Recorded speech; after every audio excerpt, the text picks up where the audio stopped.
Good morning. I'm Tim Neubauer, and welcome to Safety Unlocked, the morning podcast, your morning brew of safety knowledge. And I'm Dave Bittner. Today is Friday, March 14th. Already halfway through March, dude. First up, on today's episode, we're going to be discussing the latest safety news as well as behavior-based safety. First up, safety news. Vehicle Safety Recall Week is this week, March 3rd through the 7th. It actually has already ended. But I have a little personal story, but let's talk a little bit about the news part. Last week, Vehicle Safety Recall Week. Every vehicle recall is serious and affects your safety. That week focused on the importance of checking for recalls and getting any unrepaired recalls fixed immediately. There are 57 million vehicles on the road that have open recalls. People often assume that there will be a recall notice by mail, but that's difficult for manufacturers to actually track down the current owners and find and alert you, especially if you own one of those older vehicles. This is even more complicated if you have a fleet of vehicles for your business. Checking the recalls should be a regular part of your maintenance routine.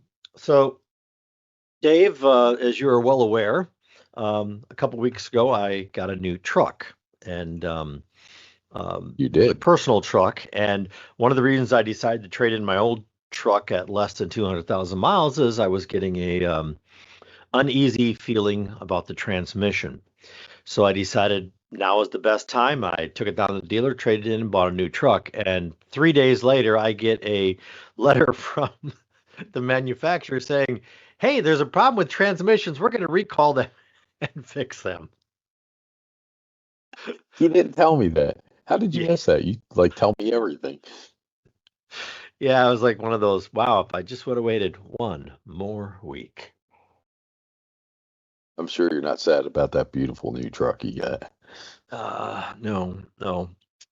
The gas tank's bigger. It's got some more bougie stuff in it. It's a nice ride. So no, I'm not sad at all.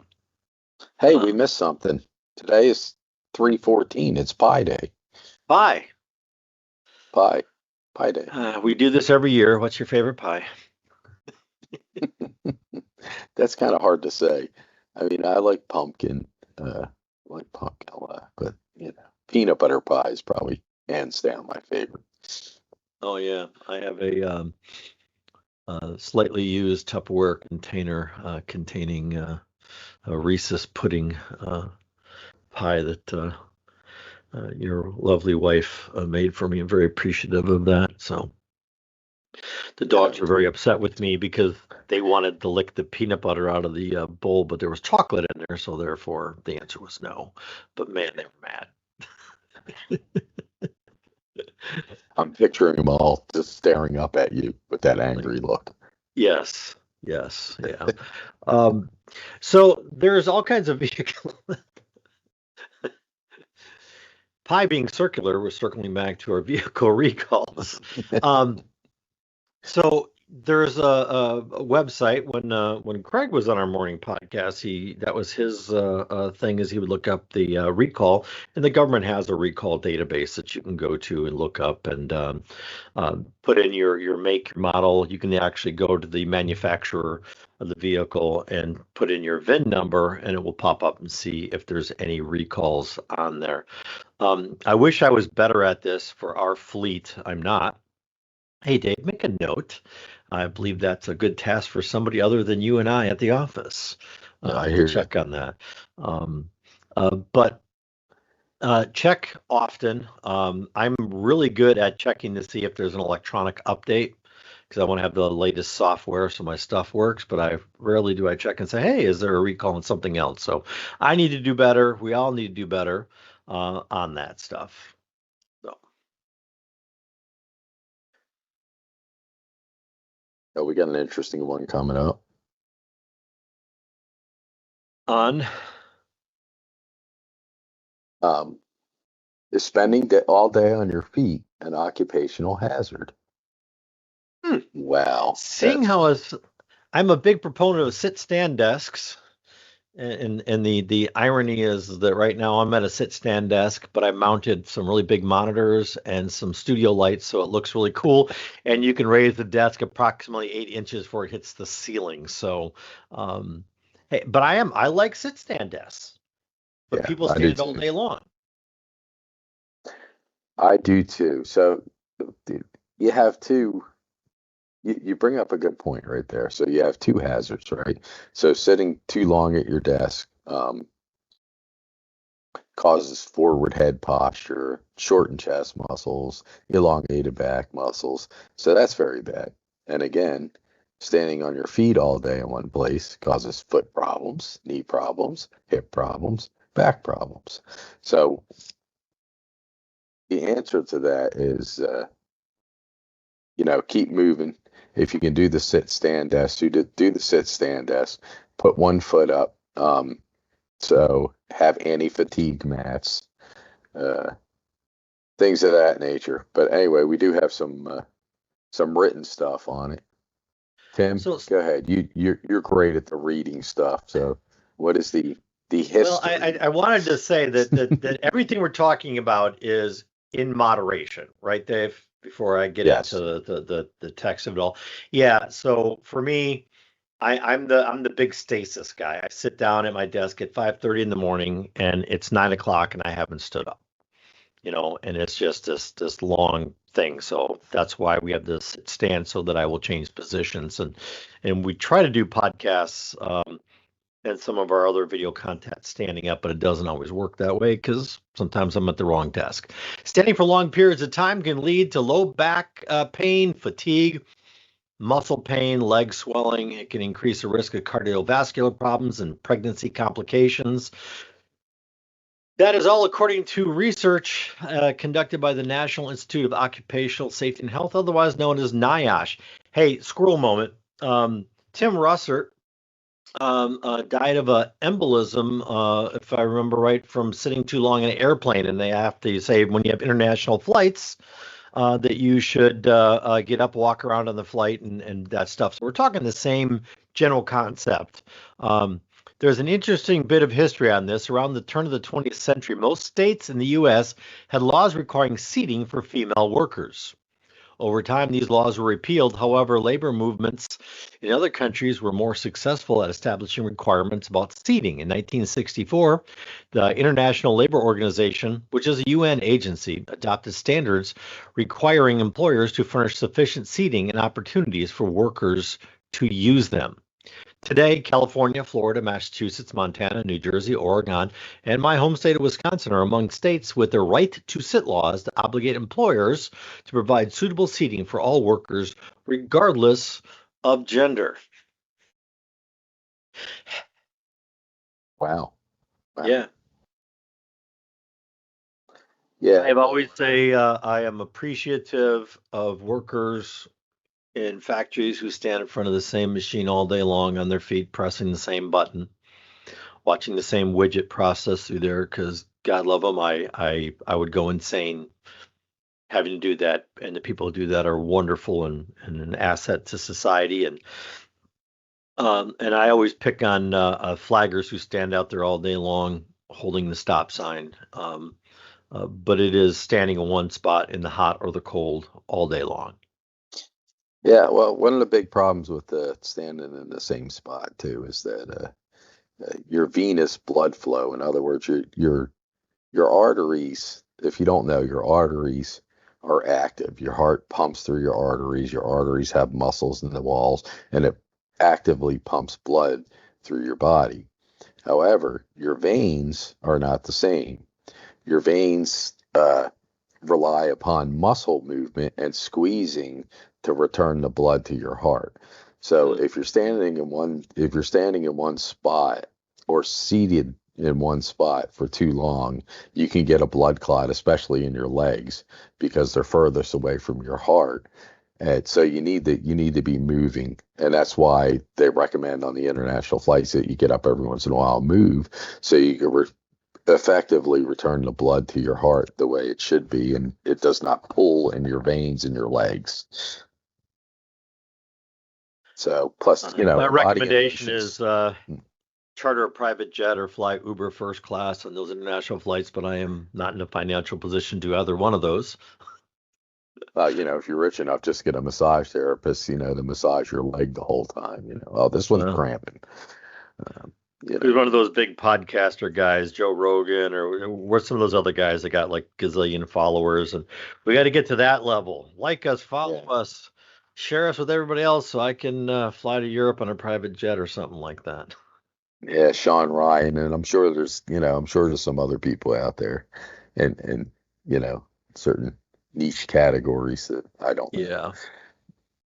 But I'm a Neanderthal. I like listening to the guys talk about things that sometimes make sense and sometimes are just very superficial. Yeah. Like let's shoot guns or bow and arrow. Let's beat nails into wood. That's my level. Yeah. Yeah. I want to hear how to improve the world. Uh, Group hug, kumbaya stuff. Oh, well, I do that. I'm always looking to learn something, all the medical stuff, but you know, I still have Well, my primitive side. so when we're talking chairs, Dave, is there any recommendation for back, no back? What about those balls? I personally tell my employees they can't use those exercise balls because going back to Dave and the primitive side, I always want to kick it, pop it, jump on it, bounce on it. It's a giant toy.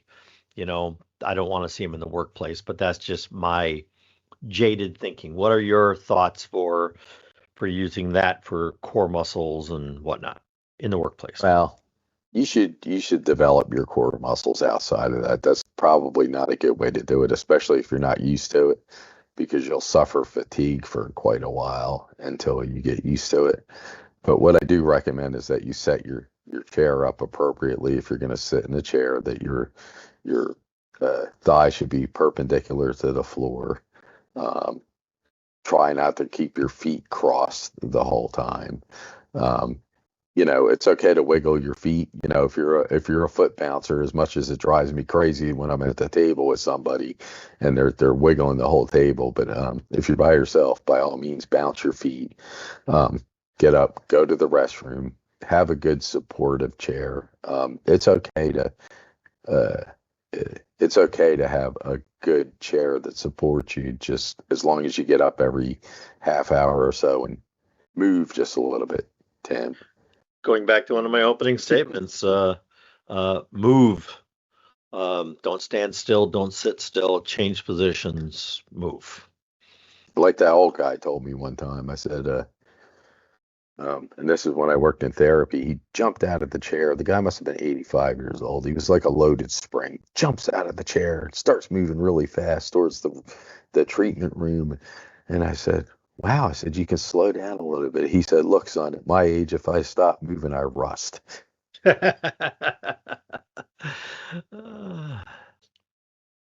So And that goes for everybody. micro breaks are cool. Changing positions are advisable. Um, and look for opportunities to always be in motion. So, Or um, just consume too many liquids like me, and then you'll pee every half hour anyway. you You're up and moving. don't have a choice. So, Yeah. understood.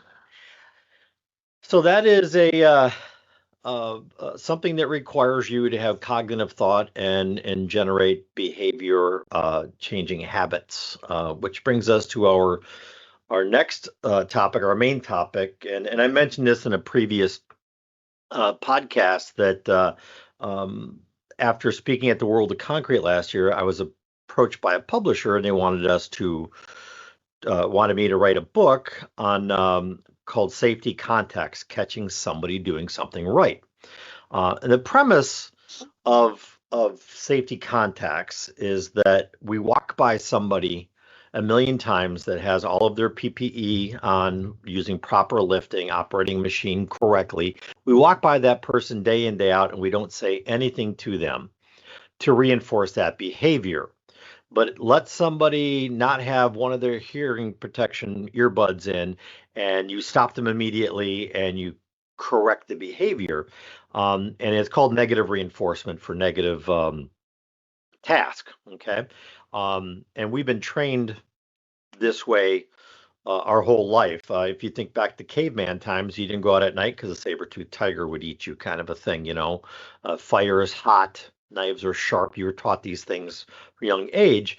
Um, and people today, as the generational shift, are reinforced for doing good things. And in the workplace, that has not progressed to that point. So there's a discussion on there, and I want to be quite frank with everybody here.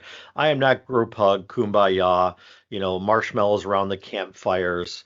That is not me. This Marine is not built that way. So I struggle with the behavior reinforcement to say good job to people or figure out what's on there. Anyway, during the course of writing this book, and there's a lot to write in a book. You just don't sit down and write this stuff. You have to do a proposal, and then you have to do outline. And they ran it by some experts. Some of these people I know, some of them I don't. And I remember behavior-based safety, BBS, was a buzzword in the 90s and early 2000s, and it fell out of favor. So I don't like using behavior-based safety as the buzzword because we've already been down there. But I do think we have to change people's attitudes and their behaviors. But that's a negative buzzword.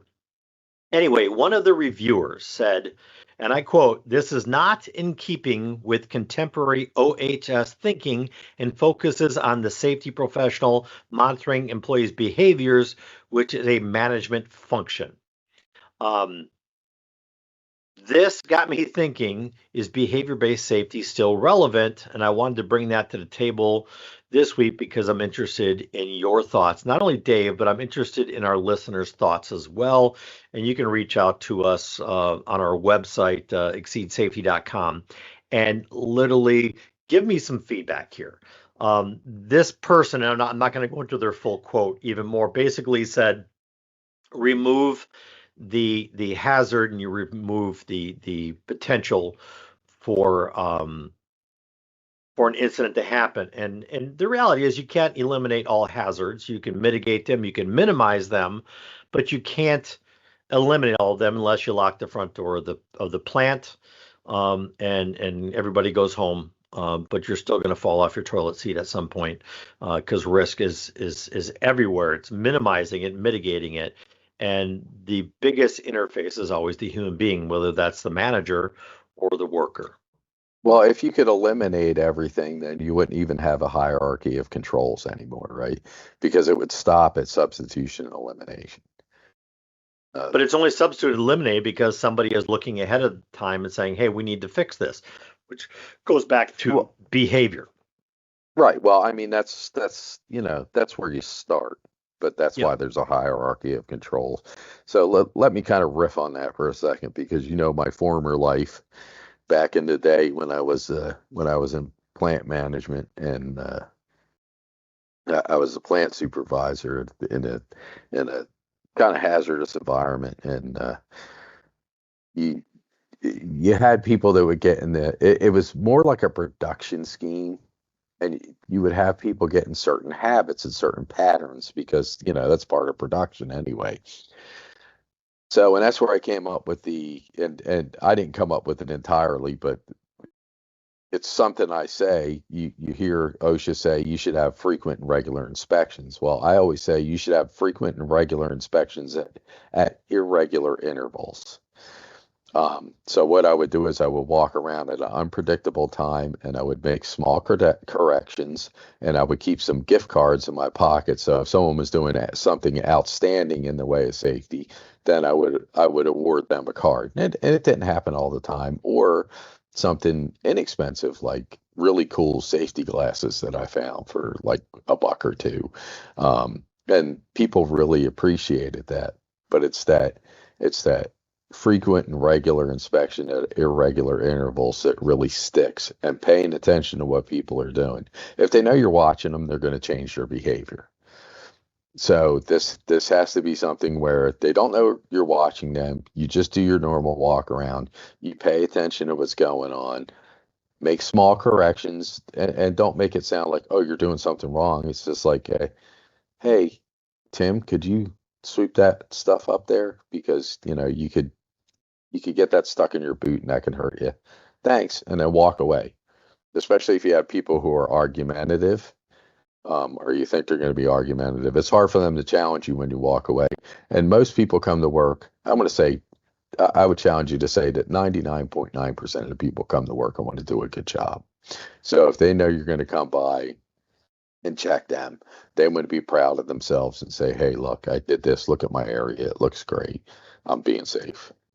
So it's our duty to teach them, and we can teach them through changing behavior. And it really works. It does. And, might have been an old buzzword, but it's still a functional buzzword.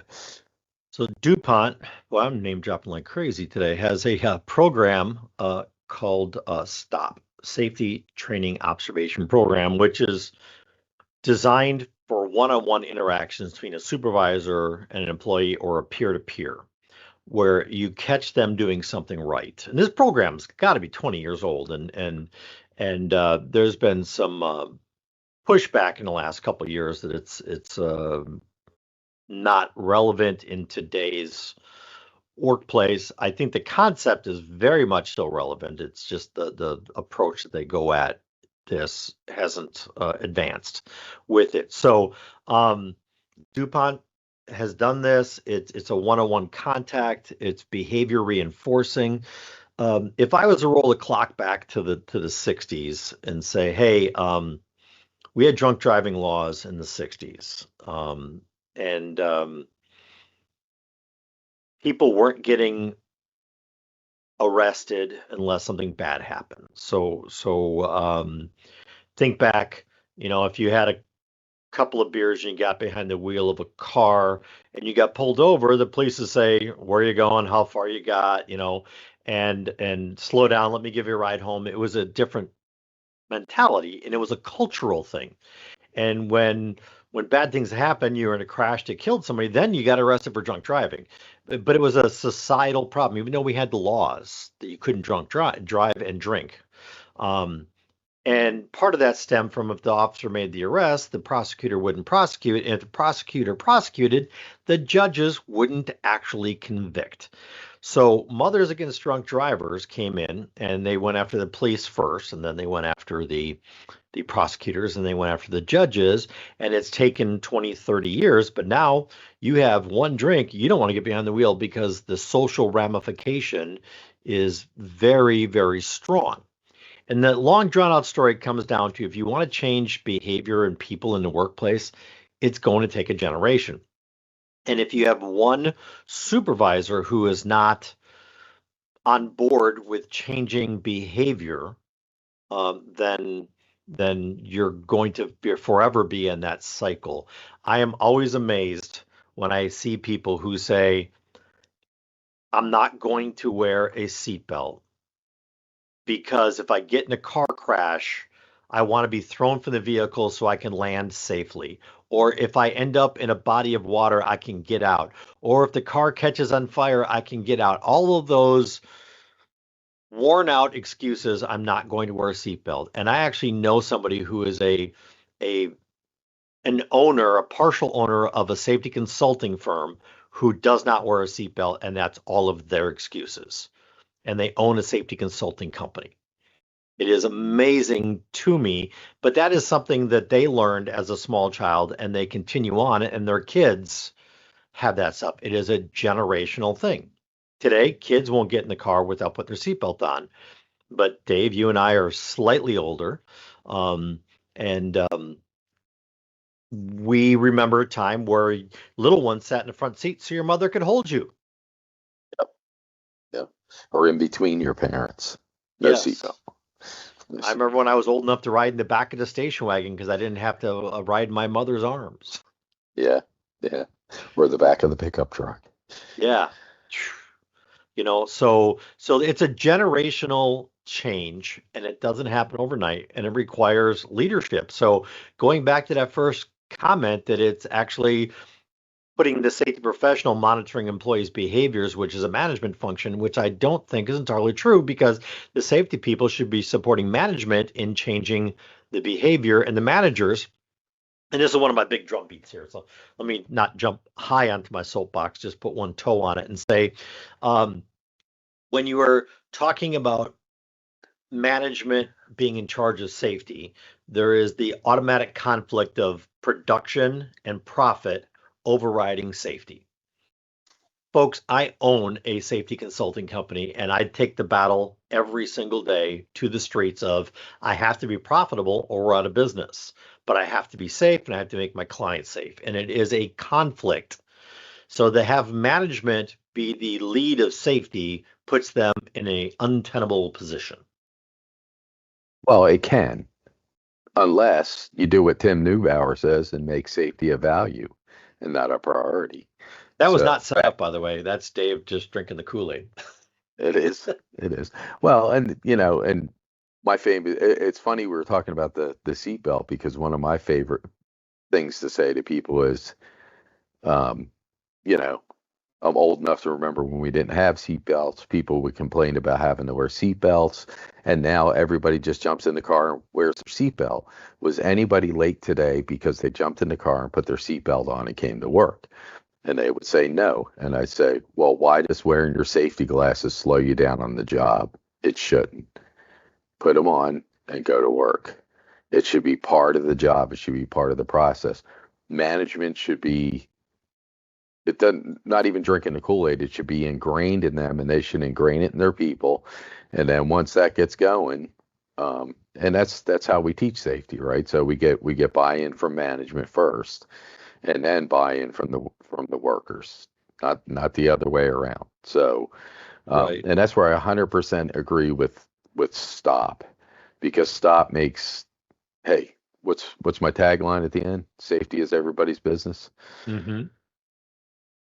And Yep. that's how it has to be. It has to be an entire behavior change for everybody. Well, if we were going to talk about generational systematic change, we went through a couple of I'll call them cycles or waves. Um, the old adage, if you work hard, you're going to get promoted. Didn't make you a good leader. It made you a hard worker who was now in charge of other people, and you made them work hard. And then one of them got promoted, and you got promoted up from there. So what we had was hard workers who were in leadership roles, which doesn't equate to being able to balance production, profit, and safety. They were often in conflict, and we promoted people who worked hard.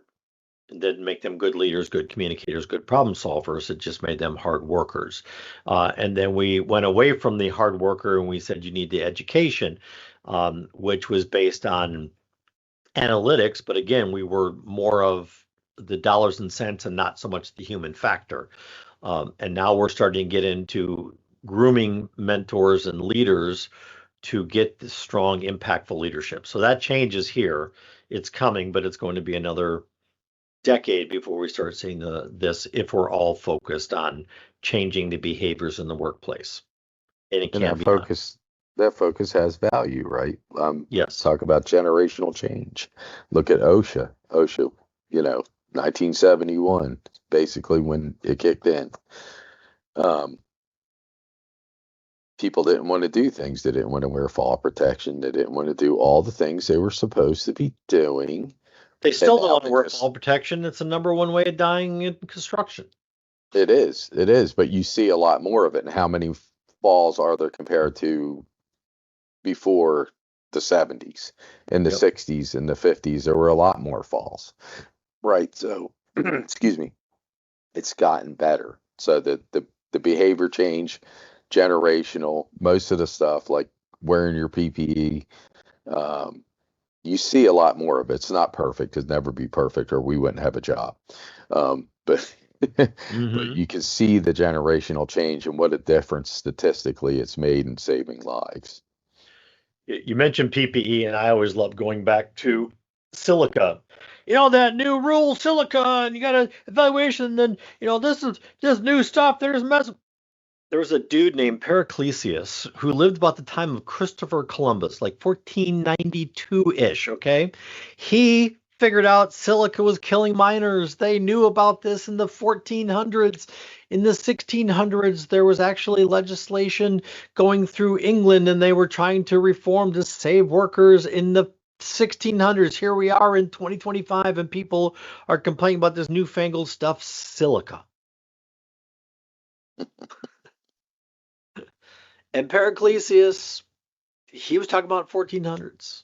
So awesome. Hey, listeners, we'd love to know your thoughts on behavior-based safety. Is it still relevant? Is it still the best plan to getting safety compliance and lessening events? Please feel free to email us or comment on our social media pages on your thoughts. Just as an FYI, I'm going to have an article coming out this week on LinkedIn, which would be starting Monday because this is Friday.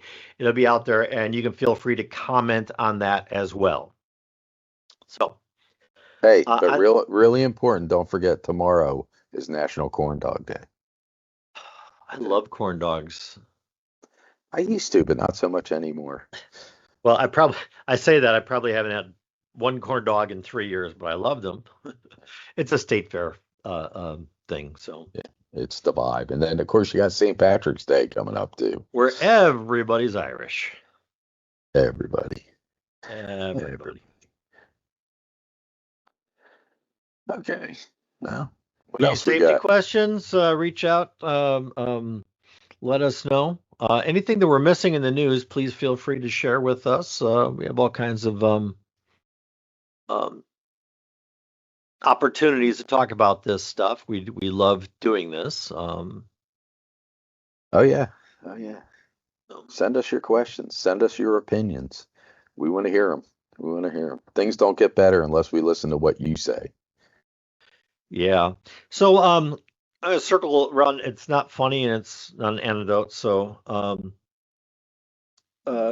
this week in Raleigh, there was a road rage incident where a gentleman lost his life. He was driving to work, and it appeared that he tried to make a lane change, and somebody was in that lane, and he moved back over, and that person pulled up, and road rage fired a weapon from one vehicle into another, killing the worker on his way to work in his company vehicle. And my question is, and Dave and I were talking about this earlier before the podcast started, is I'm a guy who looks at, hey, how can we mitigate risk? What can we do for target hardening? What defensive strategies we can have? And I couldn't come up with something to prevent somebody driving down the road discharging a weapon to somebody else randomly and unprovoked. How we could have prevented that other than staying at home. We'd love to hear your thoughts on that. On what we can do short of banning morning commutes, which on some mornings Dave and I would vote for that. Just stay home. But I'd love to hear about if anybody has some potential answers how we can take care of that. So that wraps up this episode. Oh, go ahead, Dave. Yeah, leave early, folks. Leave early if you can, and you know what? Try to be patient on the road. Keep your gun somewhere else, and keep your axe handle in the trunk. I've seen that too with axe handles and all kinds of crazy stuff. Anyway, I'm sorry. That's a Jersey squirrel. Well, that wraps up this episode of Safety Unlocked, the morning podcast. Don't forget to subscribe to the morning show wherever you get your podcasts, and follow us on social media. You can find us on LinkedIn, Facebook, Instagram, and YouTube at Exceed Safety. Have a safety question? Send it our way. We might feature you in our next episode. I'm Tim Neubauer. And I'm Dave Bittner. Remember, safety is everybody's business. Let's make it a safe day. You have been listening to Safety Unlocked, the morning show, a podcast for safety people by safety people. Brought to you by Exceed Safety, a full-spectrum consulting firm. Visit our website at exceedsafety.com or call us at 919-728-SAFE. Exceed Safety, LLC.